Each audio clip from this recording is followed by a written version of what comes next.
Empujas la contraventana de madera y antes de que entre del todo la luz, ya escuchas el golpeteo lejano de los cascos sobre las piedras de la calle. Manila despierta despacio, como si tuviera sueño, pero tú ya estás de pie, con las mangas arremangadas y la tinta todavía fresca en tus dedos. Es 1896 y eres telegrafista en la central de Manila. La habitación es alargada, de muros gruesos, encalados, todavía frescos por la noche. El aire de la madrugada entra por la ventana y por un instante sientes que todo está en calma. Frente a ti, el aparato de telegrafía descansa sobre la mesa. La llave, el receptor, las pilas alineadas como pequeños soldados. El silencio tiene un peso particular antes de que lleguen los primeros mensajes. Esa quietud previa, ese momento antes de que empiecen a cruzarse noticias, órdenes, advertencias, mientras te ajustas el chaleco y te pasas un pañuelo por el cuello, recuerdas lo que te dijeron ayer, casi al final del turno.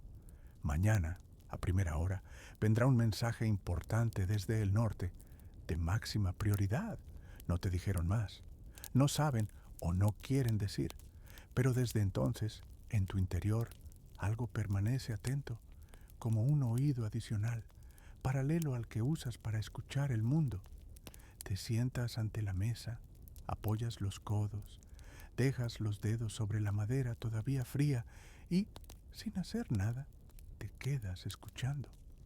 Afuera, un pregonero lanza sus primeras palabras del día. Una carreta chirría.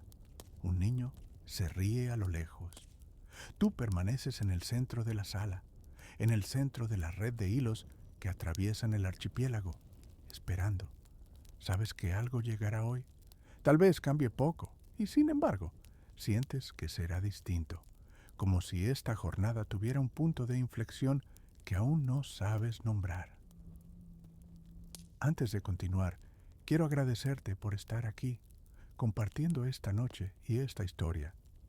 Si estas narraciones te ayudan a relajarte, a desconectar o simplemente te hacen compañía, te invito a dejar un me gusta y a suscribirte para más noches como esta. También me encantará saber desde dónde estás escuchando. ¿En qué ciudad o país te encuentras ahora mismo? Cuéntamelo en los comentarios poco a poco. Vamos tejiendo una pequeña comunidad, tan conectada como las líneas de telégrafo de estas historias. Y ahora sí, volvamos a Manila. 1896. Apoyas la mano sobre la llave del telégrafo, aunque todavía no se ha movido. Estás en el segundo piso de un edificio colonial en el corazón de Intramuros. La central de telégrafos ocupa casi toda la planta. Un amplio salón con vigas de madera oscura en el techo y grandes ventanas con celosías que dan a la calle. Desde ahí ves fragmentos de la ciudad, un trozo de muralla, el tejado de tejas de la casa de enfrente, un tramo de cielo que se tiñe poco a poco de un azul más claro. Giras la vista a tu alrededor. A un lado, el escritorio donde se amontonan formularios amarillentos, plumas de acero, tinteros, sellos. Al otro, la pared en la que cuelga un mapa grande del archipiélago lleno de pequeñas chinchetas de colores. Cada una marca una estación telegráfica. Dagupan, Malolos, Cavite, Iloílo, Cebú. Desde Manila los hilos se prolongan como nervios, conectando islas, pueblos, cuarteles.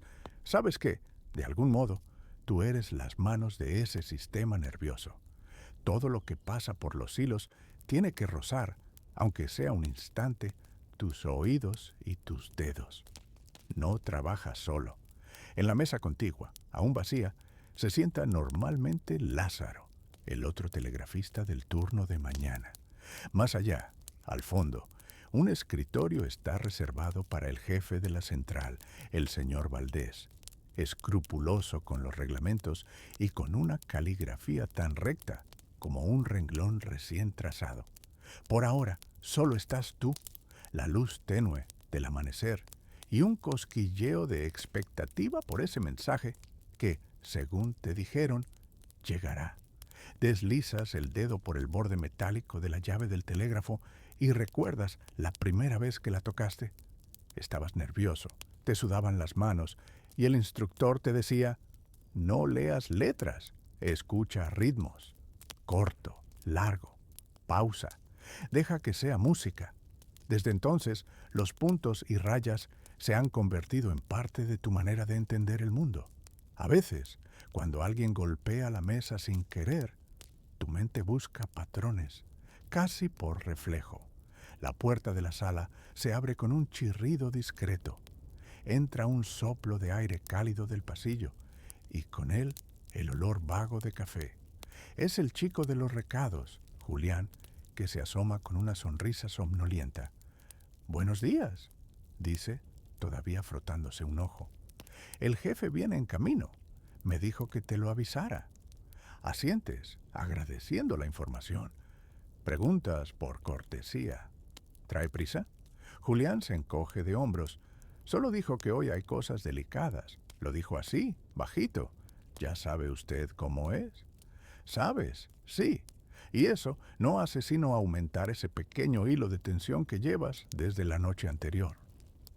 No es miedo, es una especie de alerta suave, como cuando presientes que va a llover. Antes de ver las nubes, agradeces a Julián y él se va, descalzo, por el pasillo de madera. El edificio entero cruje como si también despertara. Vuelves a tu mesa, hojeas el libro de claves, aunque te las sabes de memoria. Sientes el peso metálico de la llave bajo tus dedos, la confirmación de que estás en el lugar exacto donde ocurrieron y ocurrirán muchas cosas importantes, aunque pocas personas recuerden los nombres de los telegrafistas. Piensas en la ciudad que se extiende más allá de las murallas. Sabes que, en los barrios indígenas, se murmura cada vez más el nombre de una sociedad secreta, la Katipunan. Sabes que se reúnen, que hablan de independencia, de reformas, de dignidad. No lo sabes por los periódicos, que dicen poco, sino por retazos de conversaciones que sorprendes en las esquinas y, especialmente, por pequeños detalles en algunos telegramas. Palabras a medias, nombres que se repiten, inquietud en las manos de quien entrega el papel. No, estás del todo al margen de lo que ocurre, aunque tu trabajo consista, oficialmente, en ser neutral, en transformar mensajes en puntos y rayas sin tomar partido. La llave del telégrafo se agita de pronto, una vibración breve, anunciándose. Sientes la descarga de atención recorrer tu espalda. Te incorporas, ajustas el auricular al oído. El sonido llega, entrecortado, preciso. Puntos, rayas, pausas medidas. Tu mente se acomoda al patrón con naturalidad. Traduces mientras escribes en el formulario. Un mensaje rutinario desde Cavite, confirmando la llegada de un barco de carga, listado de pertrechos, cifras, firmas. Nada extraordinario. Y sin embargo, cada vez que la llave se mueve, una parte de ti espera que sea ese mensaje misterioso del norte, la máxima prioridad que te anunciaron. Cuando terminas de retransmitir y archivar, la central ya no está tan silenciosa. Se oye el movimiento del personal del piso inferior, las voces apagadas de funcionarios, el repicar de campanas de una iglesia cercana llamando a misa de primera hora. La luz que entra por las ventanas se vuelve más clara, más franca. Aparece Lázaro, bostezando, con los cabellos aún algo revueltos. ¿Ya empezó el concierto? Bromea, dejando su sombrero sobre la silla. Le cuentas del mensaje que esperas, sin adornos, pero con cierta complicidad. Lázaro alza las cejas, interesado. ¿Del norte, dices? Pregunta mientras se sienta frente a su aparato. Últimamente, todo lo que viene del norte trae nervios. No hace falta decir más. Sabes que, además de Manila, Dagupan y Malolos son puntos clave en la red. Por allí pasan telegramas militares, noticias de movimientos de tropas, informes sobre elementos subversivos. Sabes también que la tensión entre los que gobiernan y los que se sienten oprimidos va en aumento. Lo notas en el tono de los mensajes, incluso cuando las palabras parecen frías. El señor Valdés entra poco después, con el paso decidido y el rostro serio. Lleva el bigote perfectamente recortado y el uniforme impecable, a pesar de la humedad que suele ablandar las telas. Entra, mira la sala, asiente brevemente, como comprobando que todo está en su sitio. «Buenos días», dice, breve. Respondes el saludo con respeto. Él se acerca a tu mesa, apoya una mano sobre el respaldo de tu silla. «Hoy estaremos atentos a las líneas del norte», dice con voz baja pero clara. «Cualquier mensaje cifrado, cualquier repetición inusual de palabras clave, me lo traerás inmediatamente. ¿Entendido?» Asientes. No hay sorpresa, pero sí confirmación. Algo se está moviendo, aunque todavía no alcance la superficie. Valdés baja la voz aún más. «Hay informes de reuniones sospechosas en Malolos y Balintawak. No quiero errores de transmisión, no quiero retrasos. Y por encima de todo, no quiero indiscreciones». Sientes el peso de la última palabra. Indiscreciones. Sabes traducirla. Que no hables más de lo necesario, que no comentes lo que leas, que no mezcles tus ideas con tu trabajo. Es lo que se espera de un telegrafista del gobierno. «¿Entendido?», respondes. Él te mira unos segundos, como si buscara algo en tu expresión, y luego se retira a su escritorio, donde comienza a revisar papeles con método incansable. Durante un rato, tu día sigue un ritmo relativamente conocido. Recibes y envías telegramas de comerciantes, de familias que se felicitan por nacimientos, que anuncian llegadas de parientes, que piden noticias de salud.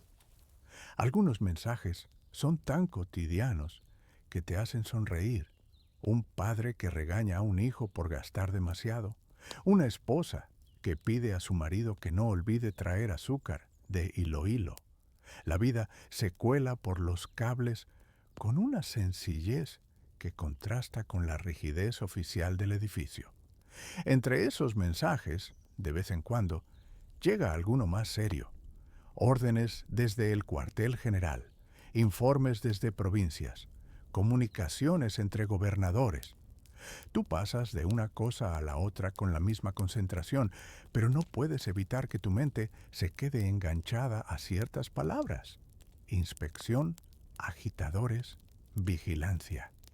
El tiempo avanza y con él crece la claridad del día. El sol entra ya filtrado por las celosías, dibujando cuadros de luz sobre la mesa.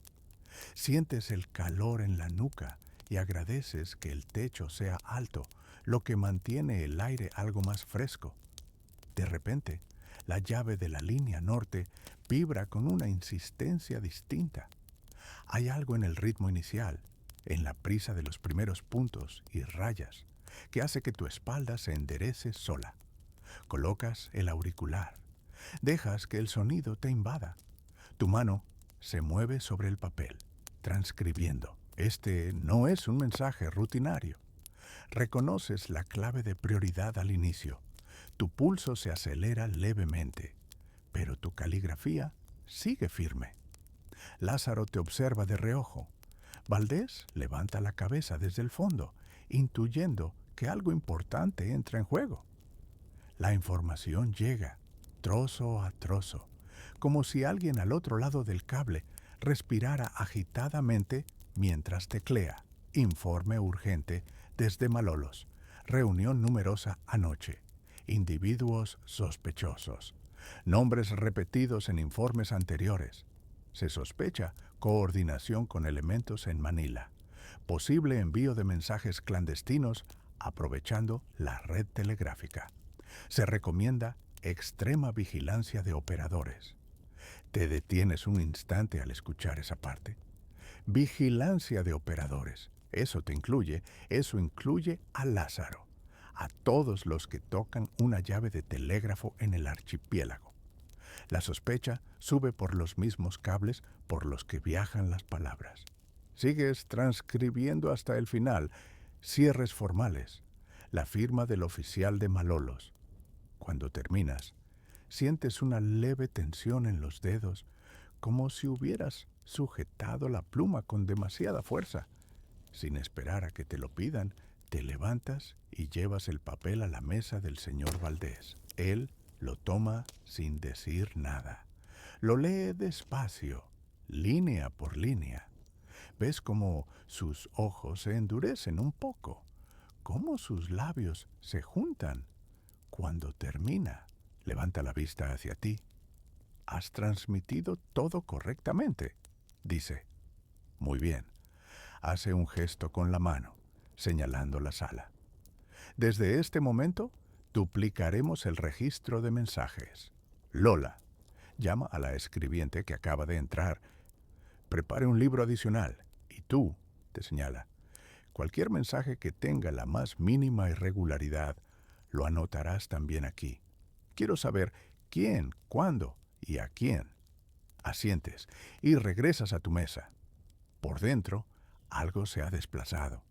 Hasta ahora, tu trabajo parecía una tarea técnica. Recibir, enviar, archivar. Ahora, con ese informe de Malolos, todo se vuelve más personal. De repente, tú mismo te conviertes en posible sospechoso, simplemente por estar cerca del flujo de información. Mientras te sientas y vuelves a colocar las manos sobre la mesa, una pregunta se instala, silenciosa, pero firme.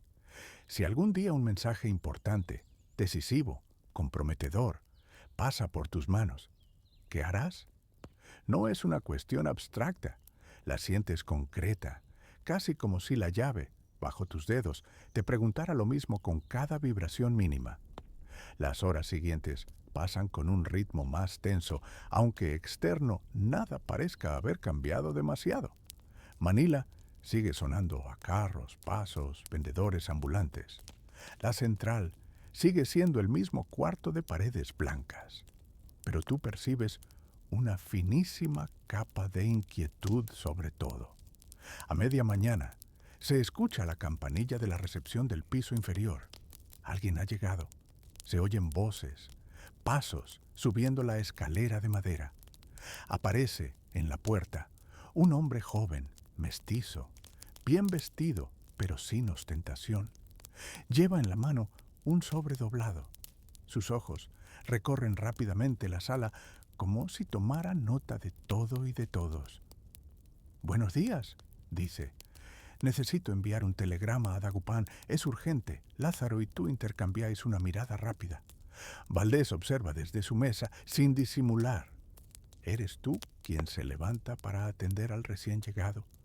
Le indicas la pequeña mesa auxiliar donde los clientes rellenan los formularios. Él toma una pluma, abre el sobre, saca un papel ya escrito. En lugar de copiar, parece que va a pasarlo tal cual. Sus dedos dudan un instante. Sientes esa duda como si hubiera quedado suspendida en el aire. Tiene que ajustarse a la extensión del formulario. Le recuerdas suavemente. Él te mira entonces por primera vez, con atención. Hay algo en su mirada. No es temor, ni altanería, sino una mezcla de determinación y cautela. Sus ojos se deslizan un segundo hacia el fondo, donde está Valdés. Vuelven a ti. Baja la voz. «¿Podría usted», dice, vacilando, «asegurarse de que llegue completo?» La pregunta es aparentemente inocente. Muchos clientes piden lo mismo.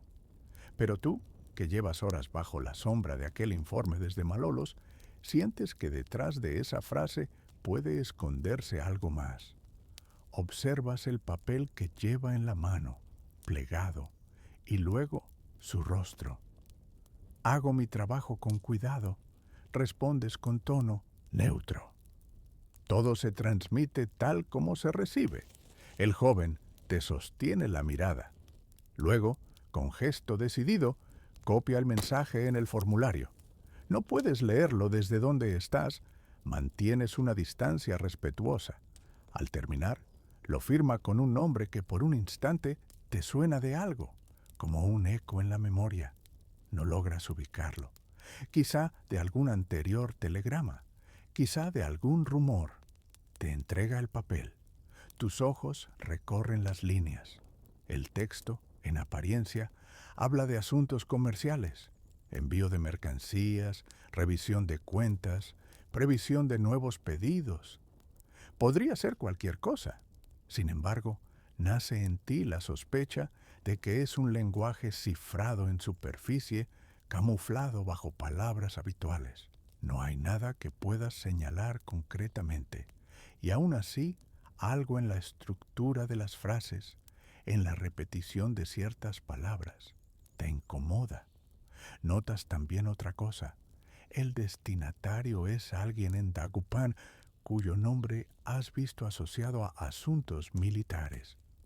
El remitente, ese joven ante ti, tiene un apellido que, ahora lo recuerdas, mencionaron hace semanas en un telegrama que hablaba de reuniones clandestinas entre ilustrados. Entregas el formulario a la mesa, manteniendo la serenidad, y preparas el envío. Colocas el auricular, colocas los dedos en la llave. Por un segundo, tu mano duda. El informe de Malolos resuena en tu mente. Posible envío de mensajes clandestinos aprovechando la red telegráfica. Piensas en Valdés, en su insistencia en duplicar registros. Piensas también en la otra cosa que te empuja, la curiosidad, quizá la simpatía, quizá algo más profundo que no has querido nombrar hasta ahora. Comienzas a transmitir, punto a punto, raya a raya. El mensaje sale de Manila y viaja por los hilos hacia el norte. Cada fragmento, cada palabra comercial, tal vez esconde otro significado. No lo sabes con certeza, pero la posibilidad está ahí, vibrando. Cuando terminas, anotas el envío en el libro de siempre. Sabes que también deberías anotarlo en el nuevo libro de mensajes a vigilar. Aquí surge la primera pequeña decisión del día. La pluma se detiene sobre el papel, suspendida. El joven sigue a unos pasos, esperando su recibo, sin imaginar el peso de ese instante. Miras hacia el fondo. Valdés está hablando con la escribiente de espaldas a ti. Lázaro, ocupado con otra línea, no repara en lo que haces. La sala está llena de sonidos cotidianos, pero tú percibes un silencio interno entre tu mano y la hoja del nuevo libro. Podrías pasar ese mensaje como uno más, dejarlo desaparecer entre sumas de mercancías y reclamos de pagos. Podrías anotarlo, en cambio, señalándolo al sistema de vigilancia creciente que se cierne sobre la ciudad. Cualquiera de las dos acciones te compromete, de modo distinto. Al final, eliges algo intermedio. Anotas el envío en el libro especial, sí, pero sin marcarlo como sospechoso. Cumples con el protocolo, pero no exageras, ni lo interpretas más de lo que formalmente se te pide. Es un equilibrio precario, una forma de caminar por la línea tensa que se tiende entre obediencia y duda. Entregas el recibo al joven. Él toma el papel, lo dobla y lo guarda con cuidado en un bolsillo interior. Gracias, dice. De verdad, su tono es ligeramente más cálido de lo que esperas para un cliente cualquiera. Como si, sin saber exactamente qué has hecho o no, intuyera que no le has puesto obstáculos. Mientras se retira, Valdés se acerca a tu mesa. Observa el libro de registros de reojo. Sus dedos bajan. Pasan por encima de la tinta aún fresca del nuevo libro. Lee el nombre del remitente y del destinatario. Mucho movimiento comercial últimamente, comenta, con aparente casualidad. Sí, señor, respondes, manteniendo la calma. Él no dice nada más. Da la impresión de aceptar la explicación superficial del mensaje. Sin embargo, te queda la impresión de que está memorizando nombres, estableciendo conexiones, como haces tú, pero desde otro lugar. Cuando por fin el joven desaparece por la escalera, sientes que algo invisible ha ocurrido. El mensaje ya se aleja por el norte, quizá llevando algo más que simples referencias a mercancías y cuentas. Y tú te quedas en la central, con una sensación entre el alivio y la inquietud. Has cumplido con tus obligaciones, pero sabes que tu margen de maniobra es estrecho. El día sigue, con un flujo más intenso de telegramas. Llegan noticias de tormentas en otras islas, comunicación de barcos, órdenes de inspección. A la vez, se intensifican los informes sobre elementos sospechosos. Algunas palabras empiezan a repetirse tanto que casi se vuelven un murmullo de fondo. Insurrección, precaución, patriotas, sediciosos.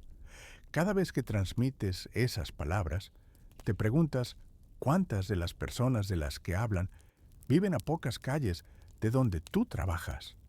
¿Cuántas pasan por delante de la central sin saber que sus nombres han viajado por los cables que tú manejas?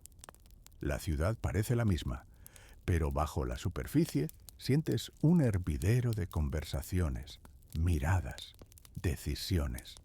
En un momento de relativa calma, al caer la tarde, Lázaro se inclina hacia ti.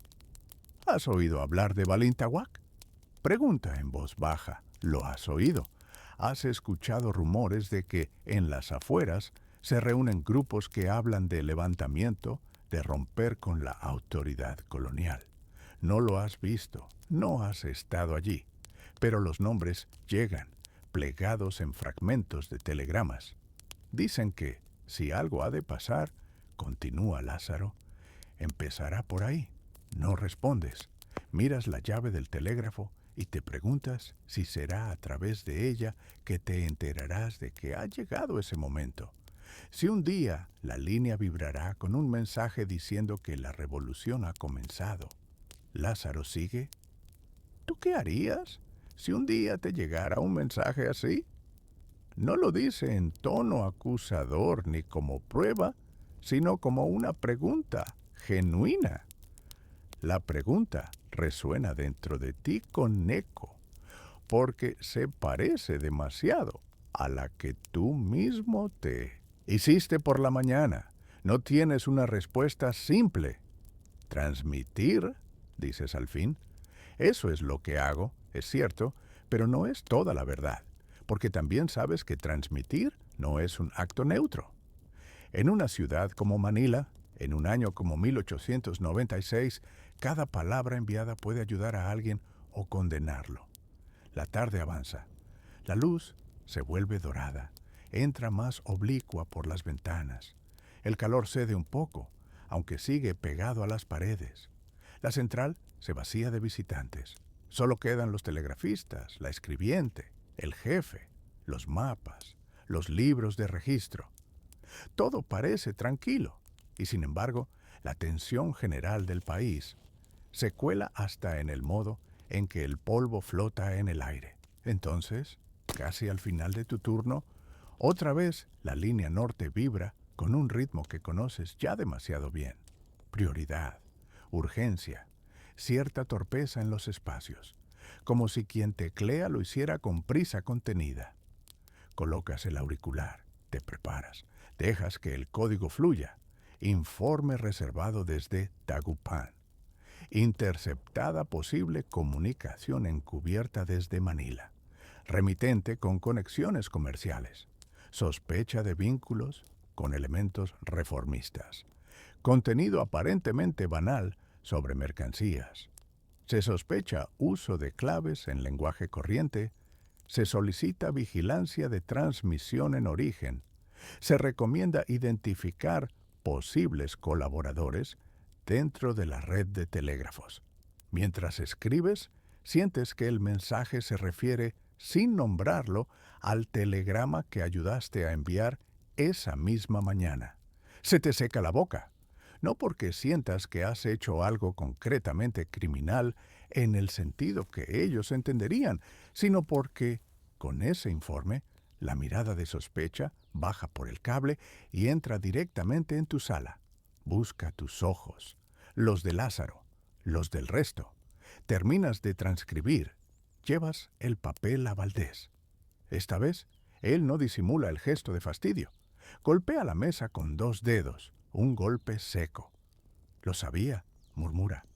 Se creen muy astutos. Levanta la vista hacia ti. La fijación en tu rostro es más intensa que otras veces. A partir de hoy, dice más alto, para que lo oiga toda la sala.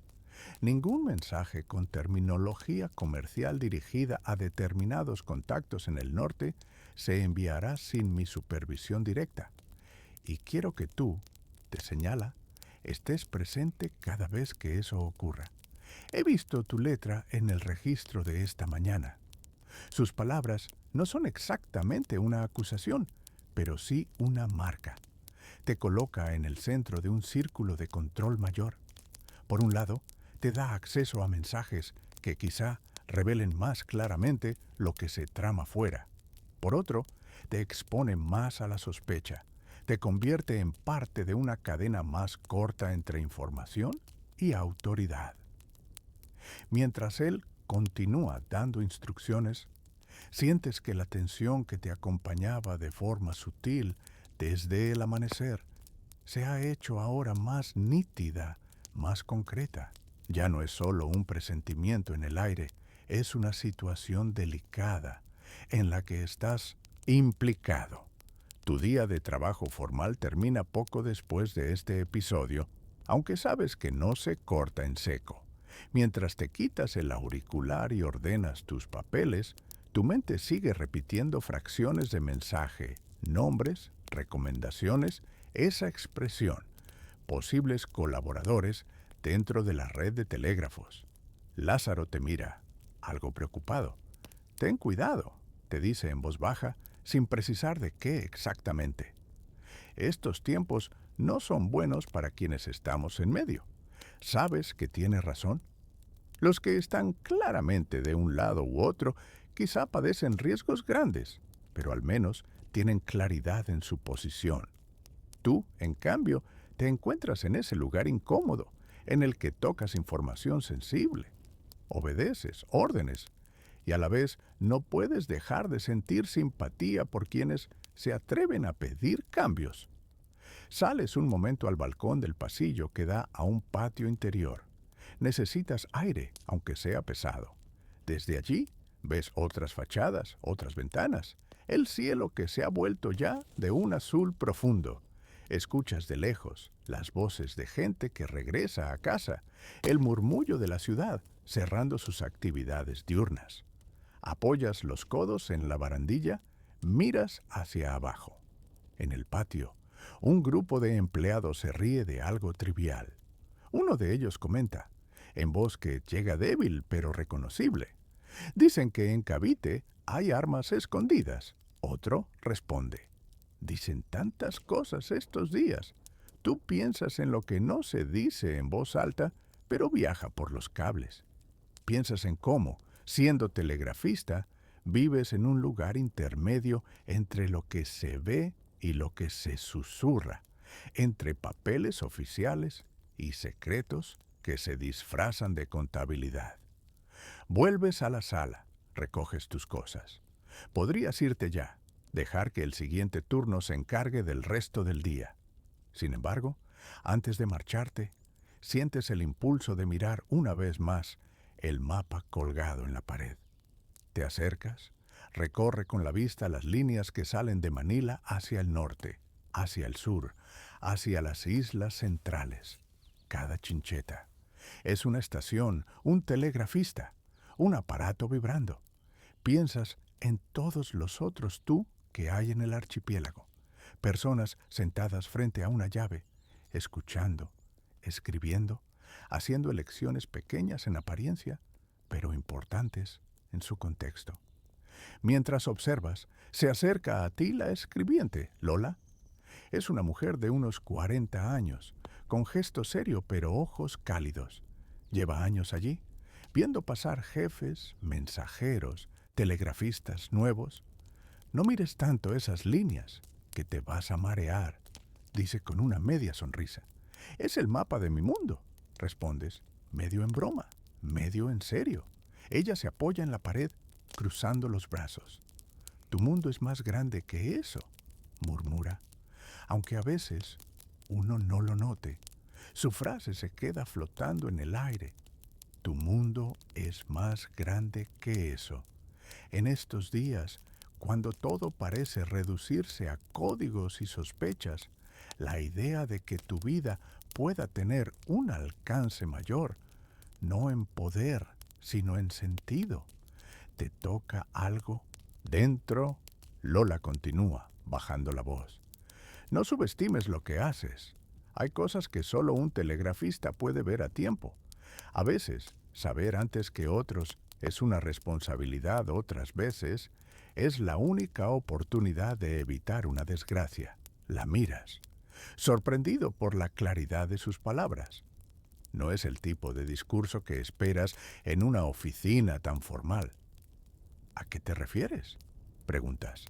Ella se encoge ligeramente de hombros. Hace años, dice. Cuando hubo aquellos disturbios en el sur, llegó un telegrama avisando que querían arrestar a un maestro que no había hecho nada. Solo había hablado demasiado. El mensaje pasó por aquí antes que por la guarnición. El telegrafista de entonces hace una pausa recordando. Decidió retrasar la transmisión un par de horas, lo justo para que alguien pudiera ir a avisar al maestro. Cuando las tropas llegaron, ya no estaba. Se fue a otra isla. Siguió enseñando. 3 niños suyos llegaron a estudiar medicina. Uno de ellos ahora atiende aquí, en Manila. Te quedas en silencio. No sabías esa historia. No está escrita en ningún libro de servicio ni en los informes. Es una historia que vive solo en la memoria de quienes estuvieron allí. ¿Y el telegrafista?, preguntas al fin. Lola sonríe un poco. Se llamaba como tú, dice. Tal vez eso te dé algo en qué pensar. Te quedas mirándola sin saber si lo dice literalmente o para ilustrar un punto. Eso no importa tanto como lo otro. La conciencia de que decisiones pequeñas, casi invisibles, hechas en salas como esta, han cambiado el rumbo de vidas enteras. Cuando sales por fin de la central y recorres las calles de Intramuros, la ciudad ya está envuelta en la luz suave del atardecer. Caminas por el empedrado, escuchas la mezcla de voces, carros, pasos. Las murallas proyectan sombras largas. Más allá del río, en los barrios indígenas, seguramente se preparan también reuniones esta noche, conversaciones en voz baja, decisiones. Tú vuelves a casa, pero tu mente sigue en la sala de telégrafos. Sigues pensando en el mensaje de la mañana, en el informe de Dagupan, en la sospecha que se desliza por los cables. Piensas también en la historia que te contó Lola, en ese maestro que escapó gracias a un pequeño retraso, en esos niños que estudiaron medicina. Mientras la noche se va cerrando sobre Manila, la pregunta que ha atravesado todo tu día se vuelve más concreta, menos teórica. No se trata solo de qué harás si un día te llega un mensaje sobre una revolución, sino de qué harás cuando vuelvan a llegar mensajes como el de hoy, camuflados bajo términos comerciales, con vidas enteras implícitas entre líneas. Sabes que tu trabajo te coloca en un punto de cruce entre el poder y la gente común. Sabes que tienes la capacidad de acelerar, retrasar, insistir, minimizar, y que cada una de esas decisiones, aunque parezca mínima, puede afectar a alguien a quien no conoces. En los días siguientes, la tensión en la ciudad va en aumento. Llegan más informes de reuniones en Balintawak, más comentarios velados en los telegramas. Algunos hablan de armas encontradas, de documentos confiscados, de nombres puestos en listas. Otros siguen disimulando sus intenciones bajo palabras de contabilidad. Tú sigues yendo a la central cada mañana, sentado ante la llave del telégrafo, con los dedos preparados. El trabajo cotidiano no se detiene. La gente sigue naciendo, casándose, enfermando, viajando. Todo eso sigue cruzando los cables mezclado con informes de vigilancia y rumores de levantamientos. Con el tiempo, comienzas a reconocer, casi instintivamente, qué mensajes esconden algo más. No porque puedas leer sus códigos secretos, no los conoces, sino por la cadencia, el tono, la insistencia de ciertas palabras. Aprendes a distinguir entre un comerciante preocupado por sus cajas de tela y alguien que usa el lenguaje comercial como máscara. Valdés sigue de cerca todo lo que se envía al norte. Cada vez que un mensaje te parece sospechosamente banal y va dirigido a alguno de los contactos marcados, lo llevas a su mesa. Él lo lee, frunce el ceño, hace anotaciones. A veces, ordena que se envíe sin modificaciones. Otras, manda que se reescriba con términos más claros o que se añada una frase de cortesía que tú sabes que, en realidad, es una prueba. Es como si la central misma se hubiera convertido en un campo de juego silencioso entre quienes quieren comunicarse sin ser vistos y quienes intentan descubrirlos. A medida que aprendes a detectar estos matices, también cambias la forma en que te colocas ante tu propia responsabilidad. No puedes hacer grandes gestos heroicos, un movimiento demasiado evidente te delataría y te sacaría de ese lugar estratégico que ocupas. Pero tampoco quieres ser un simple engranaje obediente en una máquina que aplasta iniciativas de cambio. Empiezas, entonces, a tomar decisiones pequeñas, pero meditadas. Un mensaje con claro tono delator, lleno de acusaciones vagas contra vecinos que no pueden defenderse. Lo transmites con un ligero retraso, argumentando una breve caída en la línea. Un telegrama que parece solo un pedido de mercancía, pero que percibes como punto de enlace entre personas que buscan coordinarse sin violencia. Lo envías con meticulosidad y discreción. Nunca alteras el contenido, esa línea no estás dispuesto a cruzarla. Pero juegas con tiempos, con énfasis, con la precisión de la caligrafía en los registros. Una tarde, semanas después de aquel primer día marcado por el informe de Malolos, llega un mensaje que sientes como un nudo en la garganta, incluso antes de terminar de transcribirlo. Viene de un cuartel y menciona, por primera vez de manera abierta, un plan para arrestar a varios sospechosos en los barrios indígenas, basándose en informes aún sin comprobar. Al final, hay una lista de nombres. Mientras apuntas esos nombres, uno te salta a la vista. El del joven que vino aquel día a enviar el telegrama comercial a Dagupan. Recuerdas su rostro, su mirada atenta, su gracias al marcharse. Recuerdas la sospecha que cayó sobre él, camuflada en informes posteriores. Ahora, la orden es clara: detenerlo. Cuando terminas de escribir, sabes que ese papel puede marcar el fin de su libertad, quizá de algo más. Te levantas con el formulario en la mano. Caminas hacia el escritorio de Valdés. Cada paso pesa. Él toma el mensaje, lo lee. Esta vez no hay gesto de fastidio. Hay satisfacción, casi. «Ya era hora», murmura. «Demasiado tiempo jugando al gato y al ratón con estos señores. Mira la hora en el reloj de pared. Transmitiremos esto ahora mismo. Quiero que salga antes del anochecer. Las detenciones serán de madrugada». Asientes, mecánicamente. Regresas a tu mesa. Colocas el mensaje junto al aparato. Te sientas.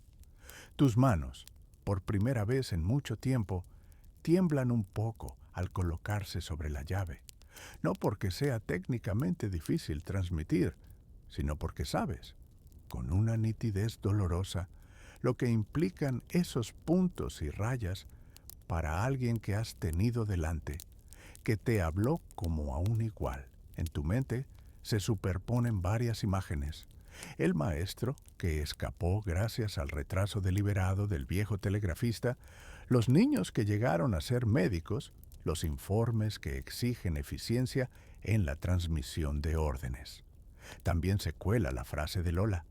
A veces, saber antes que otros es una responsabilidad, otras veces es la única oportunidad de evitar una desgracia. Tienes el poder de apretar la llave ya, dejar que el mensaje vuele por los cables, puntual, impecable.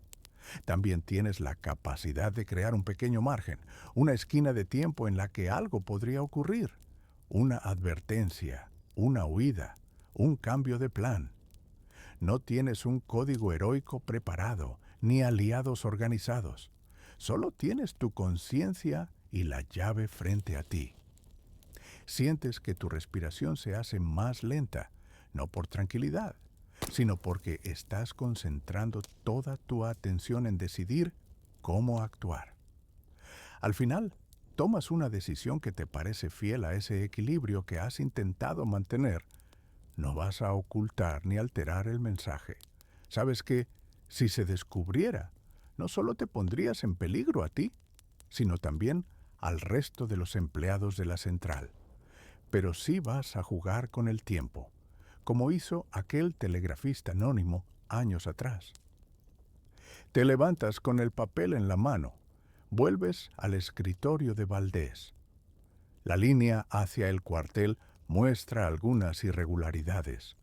Dices con tono profesional: sería conveniente hacer una rápida prueba antes de transmitir un mensaje de esta importancia. No queremos que se pierda una palabra. Valdés te mira, calibrando. Sabe que eres cuidadoso, que rara vez pides comprobaciones extra.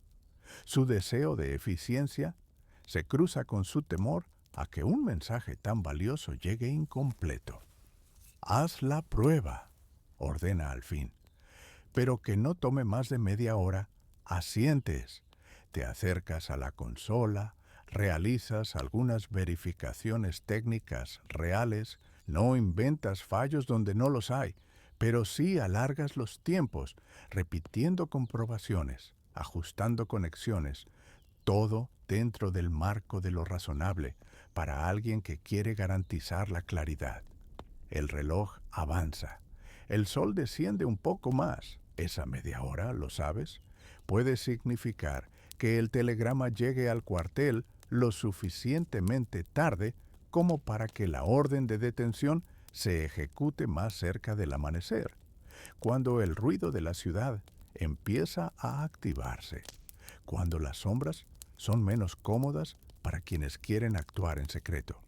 No sabes si, en ese margen, alguien avisará al joven, si tendrá la oportunidad de irse, si tomará en serio algún rumor que le llegue. No puedes controlar eso. Lo único que puedes hacer desde tu puesto es no apresurar el mecanismo que lo busca. Finalmente, transmites el mensaje. Lo haces con la precisión que se espera de ti, sin omitir nada. Al colgar el auricular, sientes una mezcla de alivio y desasosiego. Has hecho todo lo que creías posible sin cruzar esa línea que pondría en peligro a muchos. Pero la incertidumbre se queda contigo. No sabes qué ocurrirá ahora. No sabes si esa media hora será suficiente o irrelevante. Los días siguientes traen noticias confusas. Te llegan, como siempre, a través de los cables. Informes de detenciones en varios barrios, menciones a personas que se han esfumado justo antes de que fueran a buscarlas. Entre los nombres no aparece el del joven que viste aquella mañana. Tampoco aparece en la lista de detenidos.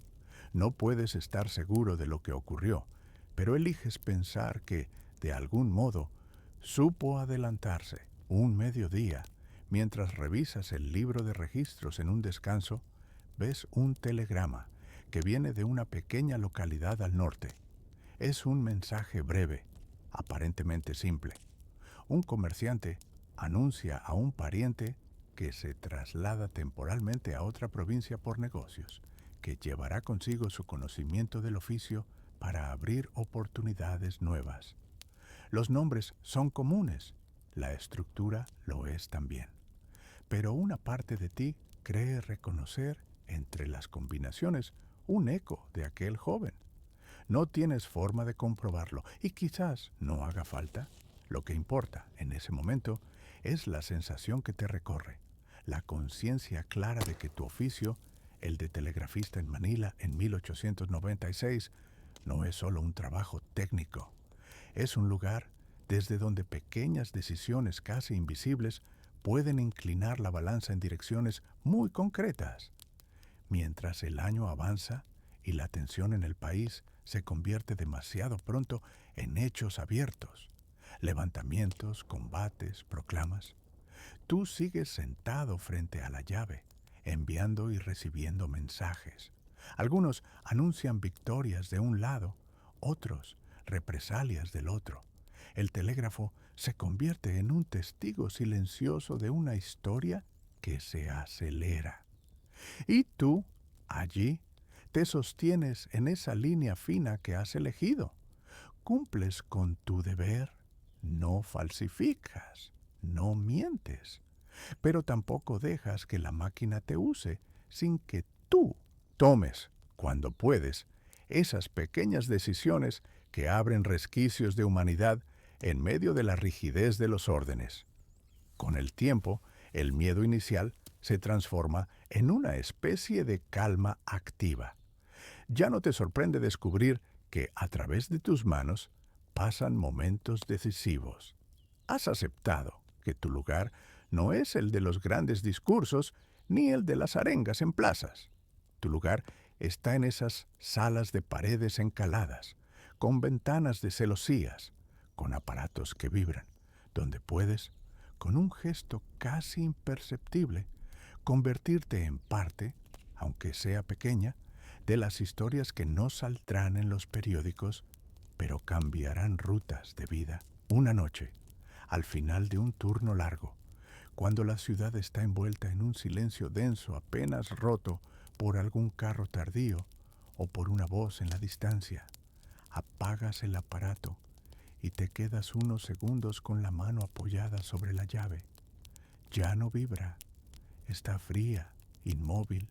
Cierras los ojos y recuerdas la jornada en la que todo empezó para ti, aquel día en que te hablaron por primera vez de máxima prioridad, en que llegó el informe de Malolos, en que ese joven te miró esperando más que un simple trámite.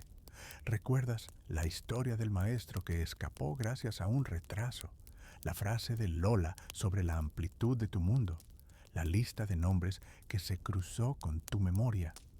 Comprendes con una claridad tranquila que ser telegrafista en Manila en 1896 significa vivir en una tensión constante entre obediencia y conciencia.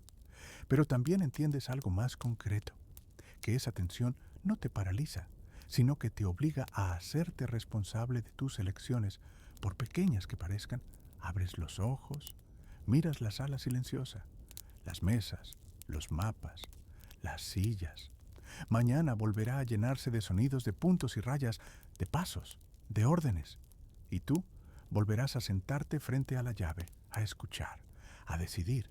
Mientras sales de la central y sientes el aire de la noche envolverte, la ciudad parece por un momento más calma de lo que en realidad está. Las murallas, las calles, las casas están ahí, como siempre. Pero tú sabes que, bajo esa quietud, se cruzan mensajes, susurros, planes, también esperanzas. Caminas hacia casa con un paso más lento, no por cansancio, sino porque de algún modo estás en paz con tu lugar en todo esto. No lo controlas todo, no lo sabes todo, pero has visto con tus propios ojos y tus propias manos cómo un simple retraso, una prueba técnica, una decisión de no exagerar la sospecha, puede cambiar el rumbo de alguien. Y mientras te alejas de la central, dejando atrás las paredes encaladas, las vigas de madera y la llave inmóvil sobre la mesa, sientes que, al llegar a tu cama y cerrar los ojos, llevarás contigo una certeza sencilla y silenciosa. En medio de una época de cambios y tensiones, tu trabajo no es solo vigilar cables y reproducir mensajes. También es custodiar desde la sombra y con gestos discretos la dignidad y la vida de personas que quizá nunca sabrán que, una vez, un telegrafista anónimo en Manila decidió, en un instante preciso, inclinar un poco la balanza a su favor. Con ese pensamiento, el ruido lejano de la ciudad se vuelve murmullo suave, los hechos del día se difuminan, y la imagen del aparato inmóvil sobre la mesa se transforma en un simple objeto quieto, como tú, poco a poco, al dejar que el cansancio venza, que la noche te envuelva, que el mundo, por unas horas, deje de vibrar en puntos y rayas y se convierta solo en silencio y descanso.